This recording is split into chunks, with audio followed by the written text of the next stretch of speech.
usar irmãos mais uma vez em primeiro história de Roma.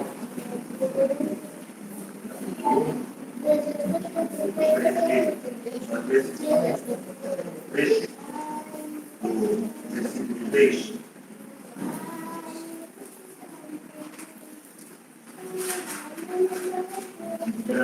Verso 3.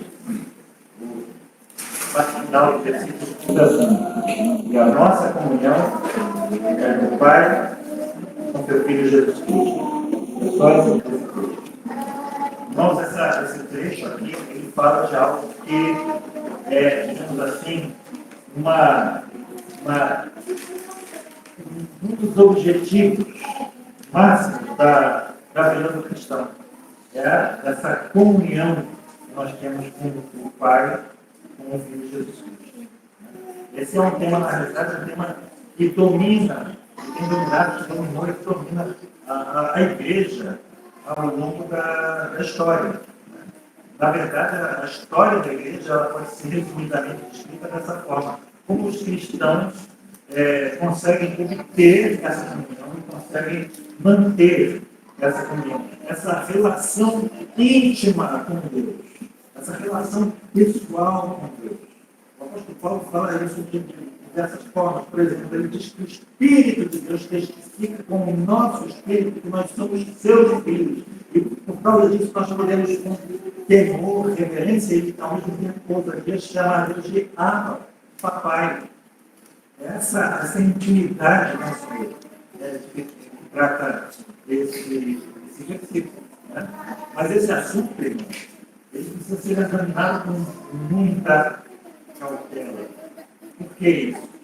Porque a história também mostra que existem N maneiras falsas, muitas maneiras falsas, pelas quais a igreja às vezes envereda para buscar essa comunhão com nosso Deus. Nós podemos resumir esse tema dizendo assim, que existem dois caminhos básicos que se propõem a atingir esse objetivo, essa comunhão. Eu vou chamar esses dois caminhos de o caminho evangélico e o caminho místico. Né? Tanto o evangélico como o místico, eles vão concordar no seguinte, que Deus, de fato, ele lida de maneira direta conosco e que nos concede um conhecimento pessoal a respeito dele mesmo. Né? Ambos concordam que também a nossa comunhão com Deus não é algo mecânico, não é algo formal, não é simplesmente o cumprimento de ritos, não é externo. Mas, de maneira, tanto esse caminho evangélico como o místico buscam fazer isso. Né? Quais são, então, as direções que esses caminhos seguem? Em primeiro lugar, qual é o caminho que é proposto pelo misticismo? Mais uma vez resumido, o misticismo ele ensina que a comunhão que nós podemos ter com o nosso Deus, ele não vem pelo estudo das Escrituras, não vem por ler a Bíblia. A letra mata, mas por influência divina. Por essa influência divina que é sobrenatural e que é imediata, ou seja, ela não tem intermediários, ela é você diretamente com Deus e ponto final. Basta que você então exponha a sua alma às influências de Deus, à influência divina, e ele vai descer sobre você. Esqueça o seu esforço, esqueça a sua mente, esqueça o seu intelecto, esqueça os seus recursos, esqueça os livros, esqueça tudo e volte-se para Deus. Abra sua alma para Deus. Então, irmãos, uma das características desse caminho místico é a ênfase nos seus sentimentos, em detrimento da mente, da razão, do intelecto, do entendimento. O místico vai dizer a você que essa comunhão com Deus não acontece na esfera do entendimento, do conhecimento. Na realidade, isso é um obstáculo. Você tem que remover esse obstáculo, porque Deus quer falar diretamente ao seu coração. Essa comunhão é alguma coisa que você sente. E não algo que você precisa entender. Por outro lado, o caminho evangélico vai dizer que a Bíblia é indispensável nesse caminho. Na realidade, ela tem que ter a primazia. O evangélico vai dizer que Deus fala de uma revelação objetiva, mas o místico desdenha isso. E ele vai dizer que o estudo é carnal. Ou seja, não procure comentários bíblicos, não procure dicionários bíblicos, não procure aprender hermenêutica. Todas essas coisas são obras da carne e tudo isso vai somente redundar em resultados humanos que são carnais, não são espirituais. A igreja sempre lutou com essas coisas, até nessa questão de interpretação bíblica. Então, diziam que você procurar entender o texto, o contexto, como a gente diz lá na hermenêutica reformada, uma interpretação histórica, gramatical, isso é coisa de homem carnal, isso é coisa de homem que está no chão. Os espirituais, eles têm uma outra tipo de interpretação, uma interpretação espiritual, alegórica. Né? Você tem que ler além da letra aqui, há mensagens ocultas. O óbvio aqui é somente os carnais, mas as mensagens ocultas. Por exemplo, aqui, as parábolas. Pega as parábolas de Jesus. Um homem descia de Jerusalém para Jericó, da cidade de Deus para a cidade dos homens, e ele foi assaltado no meio do caminho. O demônio e os seus anjos o deixaram no chão. Passou um sacerdote e um levita. A lei e os profetas não puderam ajudá-lo.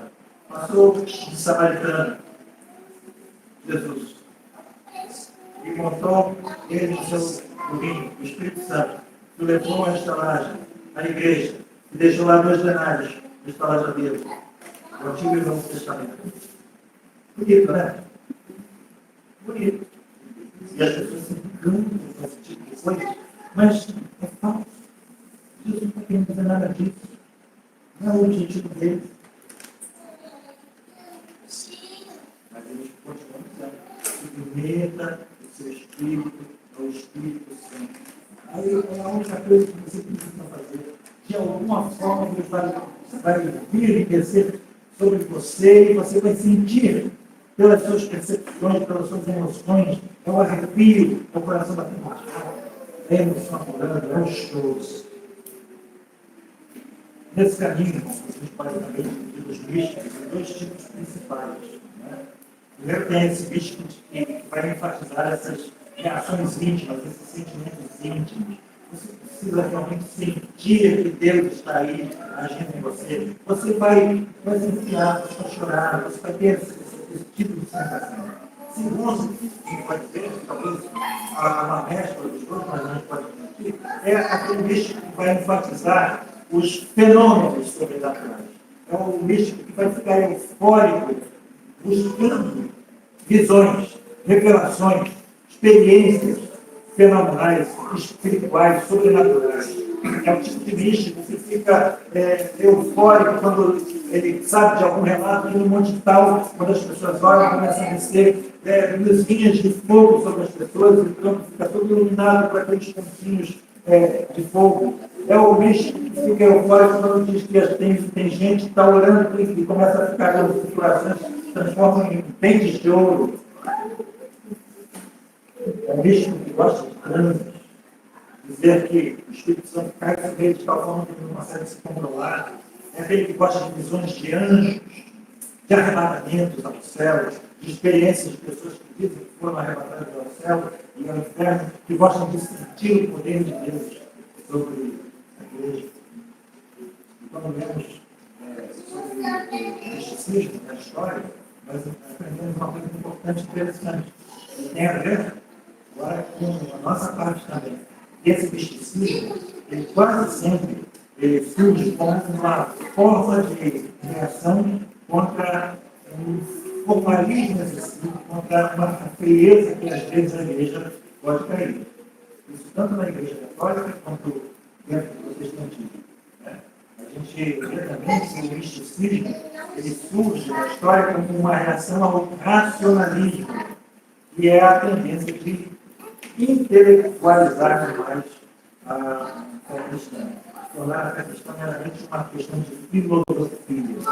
Nós lá sabemos que nos primeiros séculos havia muita discussão a respeito de doutrina cristã. Ela estava ali sendo, digamos assim, maturar, entendida. Nós sabemos que houve 3 séculos de discussão cristológica, a pessoa de Cristo como uma pessoa humana e a natureza humana e a divina se entrelaçaram, se harmonizaram, todas essas questões. Né? Então, muitos mestres na igreja realmente passaram muito tempo elaborando argumentos, por exemplo, contra o gnosticismo, contra a filosofia grega, com a finalidade de proteger a fé.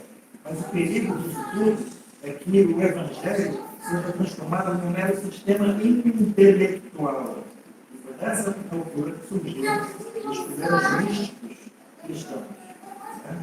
Nós devemos ser cidadãos desses eles, porque a nossa vida espiritual corre um perigo no meio de todas essas definições teológicas.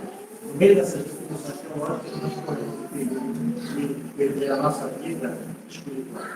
Nós vemos o misticismo ressurgir na Idade Média, quando a igreja se tornou materialista. Né? Quando ela perdeu o rumo, começaram homens a dizer que realmente estavam perdendo a essência da vida cristã. Estavam certos nisso. Os teólogos ficam aí discutindo quantos anjos podem caber na cabeça de um foguete, discutindo se os anjos têm algum tipo de sexo, né? Falando sobre essas abstrações teológicas, e enquanto isso nós estamos negando a essência da fé cristã. Então ocorreu também um surto do misticismo na igreja da Idade Média, como ocorreu no primeiro século. E isso também aconteceu dentro do protestantismo. Nós sabemos que a reforma protestante, no século XVI, foi um período de reavivamento. Né? Mas, como quase sempre acontece depois de um avivamento, segue-se um período de frieza. E, mais uma vez, né, os cristãos começaram a sentir que algo da vida dinâmica da fé havia sido perdido, que o culto se tornou mecânico e houve uma reação no sentido do caminho místico. No período dos puritanos, havia pessoas que começaram a dar ênfase nessas manifestações místicas e, por exemplo, os Quakers, que a gente chama Quaker, da veia Quaker, você vê aquela figurinha, né? É uma denominação mística que é até herege, né? Que dizia exatamente isso, que você não precisa ficar lendo a Bíblia, que o Espírito vai descer sobre você e vai guiar você a toda a verdade. Né? Deus vai falar com você diretamente. Foi nessa forma, nessa época, surgiu o que a gente chama de quietismo, que dizia que você não tem que fazer nada a não ser se aquietar. Não tente se esforçar, não tente entender, abandone-se a Deus e Deus vai falar com você. Né? Por outro lado, surgiu também um outro tipo de misticismo que a gente pode dizer que é um misticismo ativo. Não quero lutou com isso. Né? Ele dizia que a união com Deus só pode ser obtida através de muito esforço. É o contrário, né? Só pode ser obtido através de uma disciplina muito rígida. É preciso que você vença o pecado que está dentro de você, que você instigue esse pecado dentro de você. E como que você vai fazer isso? Por meio de práticas ascéticas, por meio de jejuns prolongados, por meio de autoflagelações, por meio de castigar o seu corpo, de privar você do sono, de orações prolongadas, de confissões reiteradas, de penitências. Esse caminho você vai chegar, diziam eles, finalmente a um estado de iluminação. Ele vai falar com você. Você vai chegar a esse estado de união, né? Essa união mística. E, irmãos, O que o caminho evangélico diz isso tudo? Em primeiro lugar, o caminho evangélico vai nos mostrar que o místico, na verdade, ele alega e ele se relaciona com Deus exatamente da mesma forma que os profetas do Antigo Testamento se relacionavam com Deus e os apóstolos do Novo Testamento se relacionavam com Deus. O místico, ele então transforma algo que era especial em algo normal, em algo corriqueiro, em algo ordinário. Ele transforma o que é extraordinário e temporário em algo ordinário e permanente. De fato, nós vemos que Deus se relacionou de uma forma muito singular com os profetas e também com os apóstolos. Mas nós também dizemos e afirmamos com clareza que Deus não vai falar comigo e com você da mesma forma como Deus falou com os profetas e com os apóstolos. Um exemplo, posso dar aqui agora. Né? A mensagem que eu estou expondo a vocês não foi dada por inspiração direta de Deus. O que eu estou aqui fazendo é procurar expor as Escrituras, procurar expor a mensagem que foi dada de fato sobrenaturalmente e singularmente a João e também aos demais apóstolos. A minha tarefa básica aqui, a minha obrigação é simplesmente repetir a mensagem que eles receberam, mas que eu não recebi, mas eles receberam. É o que Paulo diz a Timóteo, que de minha parte ouviste, através de muitas testemunhas fiéis, então isso mesmo, você também ensina aos outros para que eles possam transmitir a sua vez a outras pessoas. E assim sucessivamente. Os católicos dizem que não aceitam o nosso batismo porque nós não temos a autoridade apostólica. Eles dizem que os apóstolos estão delegando com as mãos sobre pessoas e estão seguindo assim. Né? Como se fosse uma sucessão de transmissão de autoridade dos apóstolos. Mas nós não temos isso. Nós temos que a autoridade vem da Escritura Sagrada. Não vem de onde? É a sucessão das Escrituras. Por isso que eu digo, a minha obrigação é repetir simplesmente o que eles disseram. Mas os místicos não. Eles costumam dizer que eles recebem até hoje mensagens novas. Eles recebem visões novas, revelações novas da parte de Deus. Deus lhe deu essa visão. Sigam. Eles dizem que eles têm essa relação direta e singular com Deus. E se você não crê naquilo que eles estão falando, você está se rebelando contra o próprio Espírito de Deus que está falando por intermédio deles, de forma sobrenatural e especial. Eles são vasos ungidos de Deus, e se você se rebela com ele, você está se despendo do vaso ungido de Deus e você vai sofrer as consequências da maldição de Deus na sua vida. E agora eu vou falar sobre o que eu ia dizer na classe, né? Um exemplo de coisas assim, de uma carta que ele relata. Uma vez eu ouvi ele falando sobre isso aqui no Brasil. Ele foi falar com o Bill Gaither, né? Muito famoso, do grupo Gaither, que tem músicas muito bonitas, mas ele foi falar com o Bill Gaither sobre o rei está voltando, a autoria dele, né? O rei está voltando, aviões sem seus pilotos vão para a destruição, aquela coisa, né? O barulho do martelo de assessor. Então, a visão bem pré-atlantista, né, do arrebatamento secreto que vai causar o caos. Né? E ele foi falar com o Gaither sobre algumas coisas que ele entendia estar erradas, teologicamente no livro, que era muito bonito, uma música bonita, estudante, mas errada. Né? E o Bill Gaither, não, sem discussão. Esse hino foi escrito por inspiração divina. O que ele está dizendo? Exatamente isso que eu quero mostrar para vocês. De certa forma, então, esse hino poderia ser aposto ao livro do Apocalipse, no capítulo 23. Está ali. É isso que vai acontecer, sem sombra de dúvida. Eu mesmo. E qual a consequência disso, então? Que os místicos eles passam a colocar as escrituras no segundo plano. a ênfase deles, a busca dessas pessoas vai ser por sinais, por visões, por revelações, por milagres, por prodígios. E essa é uma característica deles. Você fica aí estudando demais a escritura, isso é papel e tinta. Né? A gente não precisa da letra, a letra mata. O estudo desvirtua.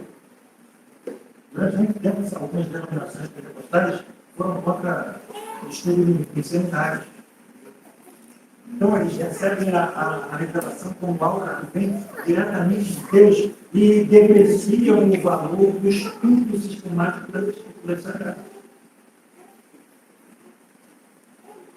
Então, eu sempre vi o perigo do misticismo, é que eles falam tanto da obra do Senhor em nós, que se esquecem da obra do Senhor por nós. O que eu quero dizer com isso? E o místico acaba por se esquecer da cruz. O místico trata muitas vezes do pecado de uma forma secundária e incidental, ele tem que ser tratado de uma forma central. Eles tendem a se esquecer da necessidade fundamental, da necessidade absoluta da morte expiatória do Senhor Jesus, antes que seja possível para nós termos qualquer tipo de comunhão com Deus. Eles têm, então, irmãos, uma concepção inadequada da doutrina do pecado, no sentido de que o pecado é alguma coisa tão terrível que Deus jamais falaria à nossa alma se não fosse pela obra expiatória do Filho de Deus no mundo, com a finalidade de levar os nossos pecados sobre si, na cruz do Calvário. Outro período muito sério do cristianismo é o seguinte: imagina que você está seguindo esse caminho dos místicos, né? Imagina que você começa a ter algumas experiências. Você começa a acreditar que Deus está realmente falando diretamente com você, da mesma forma como eles dizem, esses outros homens dizem que Deus fala com eles. Como você pode ter certeza de que Deus de fato está falando com você? Como você pode saber se você não está caindo em autossugestão? Como você pode saber que você não foi levado a esse tipo de experiência por manipulação humana? Porque se você crê numa revelação direta, sem a Escritura Sagrada, qual vai ser o instrumento, qual vai ser a medida, qual vai ser a base do teste das suas experiências? Como você vai saber se você não está sendo iludido por Satanás ou por homens sem carne? Como você vai saber? Porque até mesmo Satanás pode se transmutar em um anjo de luz, e o apóstolo Paulo diz que os seus ministros também podem fazer a mesma coisa. Em outras palavras, o misticismo sempre leva ao fanatismo e aos excessos. Se você colocar os sentimentos antes do entendimento, com certeza você acaba nisso. Porque não vai haver nada pela qual você possa verificar, testar as suas experiências. Uma definição de fanatismo é ser sem entendimento. Esse homem é fervoroso. As pessoas às vezes falam do fervor, ele ora fervorosamente. Ele faz isso fervorosamente. O fervor, sem esse entendimento, não é nada, não é um bem, não é uma qualidade. A Bíblia diz que nós precisamos testar, provar as profecias e os profetas. Nós não precisamos ter medo dessas pessoas. Uma vez eu vi uma irmã, morava lá na ilha do governador, uma igreja dessas, e ela disse para o pastor que estava ia mudar de igreja, porque ela tinha uma igreja mais perto da casa dela, que ela estava gostando, e ia falar. O pastor virou para ela e disse assim: você tem certeza que você quer sair debaixo da minha justiça? Você está grávida. E ela entendeu que aquilo era uma ameaça. Porque Como pode você acreditar aí, debaixo dessa igreja tão abençoada, debaixo da cobertura espiritual desse pastor ungido por Deus? Cuidado, você pode perder tudo.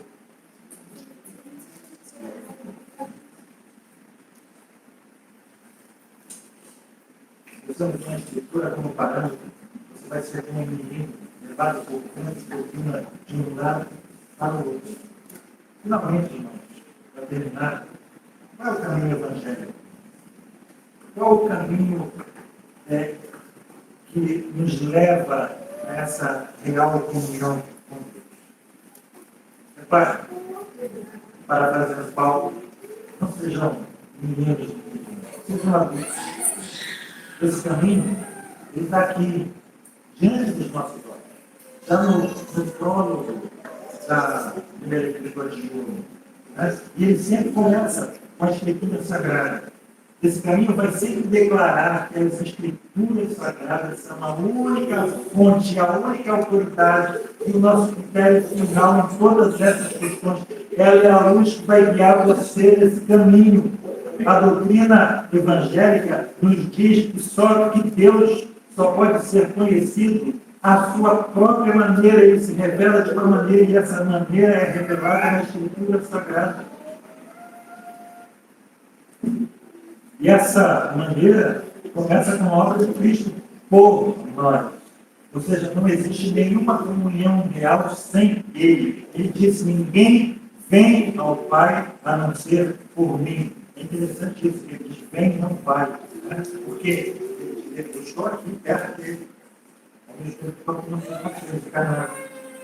Então nós devemos ter comunhão com o Pai por meio do Filho. Isso é algo inegociável. E algo inegociável também é que nós devemos ir ao Pai por meio de Cristo e Cristo crucificado. Nós devemos ir por meio e através da cruz. Existem muitos místicos, religiões orientais que creem que podem subir esses degraus de iluminação e no fim vão chegar no último degrau e ver a Deus. Vamos conceder que se fosse possível a parte de Cristo. Vamos conceder que se fosse possível esses homens finalmente chegassem à vida de Deus. Se isso acontecesse, aconteceria com eles, hein? Eles seriam fulminados, eles virariam cintos diante da santidade, da glória de Deus. Ninguém pode ficar de pé diante de Deus sem ser por meio de Cristo sem ser por meio da cruz do Calvário. E nós devemos ir exatamente a Repare, irmãos, que o simples ensino, já falando sobre isso, Cristo não nos leva a Deus. O que eu quero dizer com isso? Que nós somos pecadores, nós somos culpados. Então, trata-se da obra de Cristo por nós. Antes da obra de Cristo, em nós. Ele nos disse muitas coisas. Ele nos deu muitas coisas para que a gente obedecesse e creia nele. Aliás, é isso que é a nossa missão, né? Ensinando-nos a guardar todas as coisas que nos têm condenado. Mas antes de nós começarmos a aprender a guardar essas coisas, nós precisamos entender mais do que ele nos ensinou certas coisas, ele fez coisas por mim, ele morreu por mim. Essa é a obra dele, por mim, mais do que eu seu ensino. Então eu preciso começar com isso. E eu creio agora que, tendo Cristo lidado comigo, com a culpa do meu pecado, ele vai me conceder vida e vida em abundância. É uma dádiva dele, é algo que ele me dá. Em Filipenses, o apóstolo Paulo expressa a sua aspiração de ser a chave dele, a chave em Cristo. Ele diz, acrescenta, não tendo a minha justiça que vem da lei, mas a que vem pela fé em Cristo, a saber, a justiça que vem de Deus pela fé. Obra dele.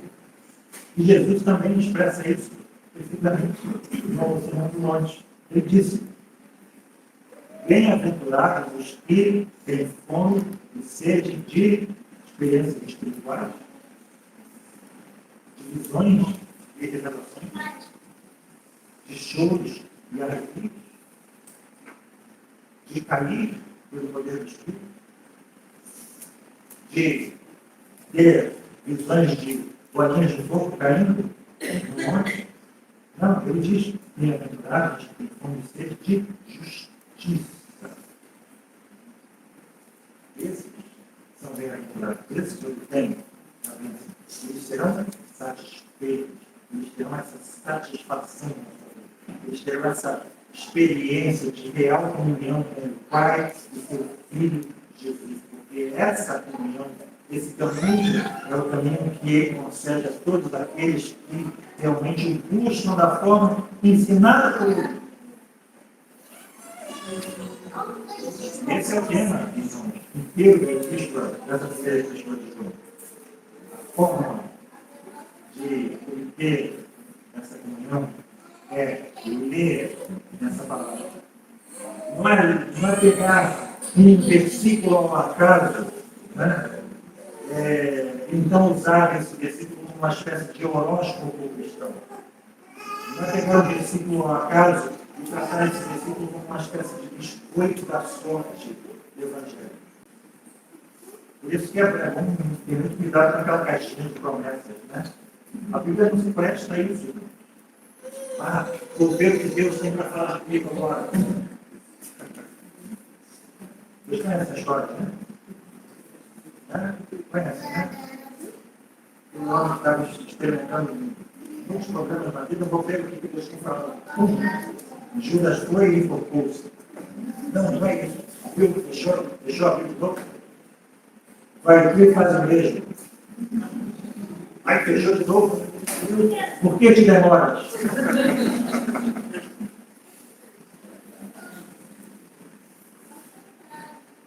Então, não é subjetivismo, é a revelação objetiva. São os fatos da encarnação, da vida, do milagre, da morte, da ressurreição. Esses são os fatos da salvação e esses são a base, esta é a base da nossa comunhão que nós temos com o Pai e com o Filho.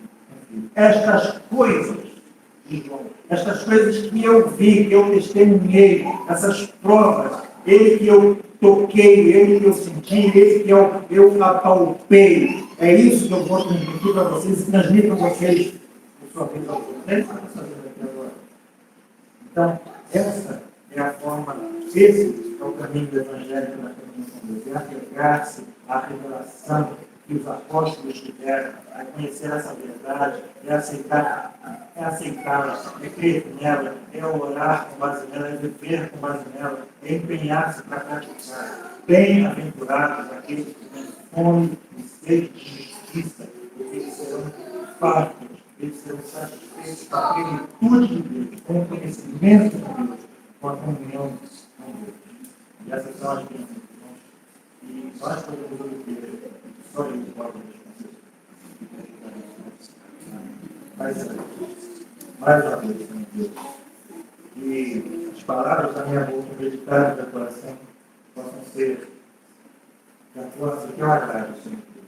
E que o teu povo possa ser edificado pela tua palavra. E de fato não sejamos mais como crianças, como meninos, estúpidos, Senhor Deus, sem entendimento. Crédulos, Pai Santo. Crendo em qualquer coisa que se nos é dita, Senhor Deus. Aceitando qualquer coisa, sob pretexto que foram ditas por vários ungidos, por visões e por revelações. Precisamos ser fiéis à tua palavra. Que ela seja não somente a palavra inerrante, mas que seja a palavra suficiente para as nossas vidas. Por meio dela, nós obtenhamos verdadeira sabedoria. Por meio dela, nós realmente obtenhamos a verdadeira comunhão com o Senhor, o Pai, com o teu Filho Jesus. Ajuda-nos, Pai, a não esticar nem para a esquerda nem para a direita. Ajuda-nos, Senhor Deus, a caminharmos até aquele ponto da estatura do varão perfeito. E que todos nós, cada um de nós, pela justa cooperação que temos como parte do seu povo, possamos efetuar o nosso próprio crescimento em amor, para que todo o teu povo seja bem ajustado, possa crescer em direção à imagem do teu Filho Jesus, para a glória, para a honra e para o louvor do teu santo nome, em nome de Jesus. Amém.